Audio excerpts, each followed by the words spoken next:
আমাদের আজকের রেসিপি হলো পেঁয়াজি।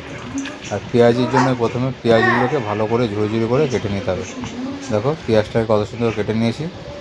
সঙ্গে ঝালের জন্য 2-4টে কাঁচা লঙ্কা কুচি করে দিলাম, স্বাদ মতো লবণ, সামান্য হলুদ গুঁড়ো, আর দিয়ে দেবো সামান্য গুঁড়ো লঙ্কা।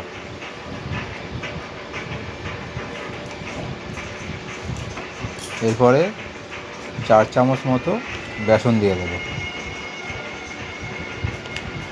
যেহেতু পেঁয়াজি বানাতে গেলে বেসনটাই দরকার নেই পেঁয়াজের সাথে সাথে। বেসন দেওয়া হয়ে গেলে পেঁয়াজের সঙ্গে বেসনটাকে ভালো মতো ম্যারিনেট করে নিতে হবে। যত ভালো মাখা হবে পেঁয়াজের সঙ্গে বেসনের, তত ভালো খাস্তা আর মুচমুচে হবে পেঁয়াজিটা। জল দেওয়া যাবে না, কেননা পেঁয়াজের গা থেকে জল এমনিই বেরিয়ে আসবে, তাই জন্য জল দিতে হলো না। যত ভালো চটকে চটকে মাখা যাবে ততই হবে। দেখো মাখতে মাখতে কিন্তু আমার হাত মনে হচ্ছে ব্যথা হয়ে যাচ্ছে, মনে হচ্ছে যেন আমি আর পারছি না। তাও চেষ্টা করছি পেঁয়াজিটা ভালো করে মাখানোর জন্য।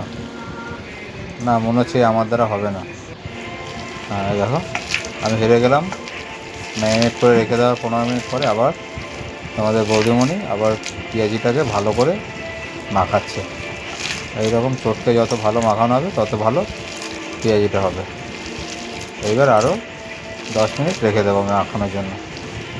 10 মিনিট পরে আমি দেখো তাওয়াতে তেল গরম করে নিয়েছি। এই দেখো তাও আরও নরম হয়ে গেছিলো। ওইটাকেই আমরা মাখিয়ে নেবো, আর বেশি বেসন দেবো না, কেননা তাহলে বেসনটা বেশি হয়ে যাবে, পেঁয়াজিটা কম হয়ে যাবে। তেল গরম হয়ে গেছে আর আমরা এই পেঁয়াজিটাকে তেলের উপর অল্প তেলে ভেজে নিচ্ছি। দেখো কত সুন্দর গোল গোল করে তোমাদের বৌদিমণি দিচ্ছে। দেখো ভাজা হচ্ছে আমাদের পেঁয়াজি। অল্পই তেল দিয়েছি, কারণ বেশি তেলের দরকার নেই, অল্প তেলে পেঁয়াজিটা ভাজা হচ্ছে। দেখো কত সুন্দর হচ্ছে পেঁয়াজিটা, ছোট্ট ছোট্ট করেই বানানো হচ্ছে। দেখো এক পাশ প্রায় হয়ে গেছে, দেখো লাল লালও হয়ে গেছে। আমি আবার উল্টে দিচ্ছি। হ্যাঁ, উল্টানোর কাজটা আমি খুব ভালো পারি, বানাতে না পারলেও। এই দেখো তাও উল্টানোটা ভালো মতো হচ্ছে না, কেন তেল ছিটকে যাচ্ছে, মনে হচ্ছে যেন গায়ে লাগছে। এই যে রেডি হয়ে গেলো আজকে আমাদের রেসিপি পেঁয়াজি। তো চলে এসো বন্ধুরা হোমমেড পেঁয়াজি খাওয়ার জন্য। না, এটা খেলে খুব গ্যাস অম্বল কিছুই হবে না, ঘরেই বানানো, আর তেলটাও পরিষ্কার তেল, অসুবিধা কিছু নেই। চলে আসো পেঁয়াজি খাওয়ার জন্য। আর একটু সামান্য কিছুটা ভাজলেই করকরে হয়ে যাবে, মানে যেটাকে মুচমুচে বলা হয়। প্রায় রেডি হয়ে গেল আমাদের পেঁয়াজি।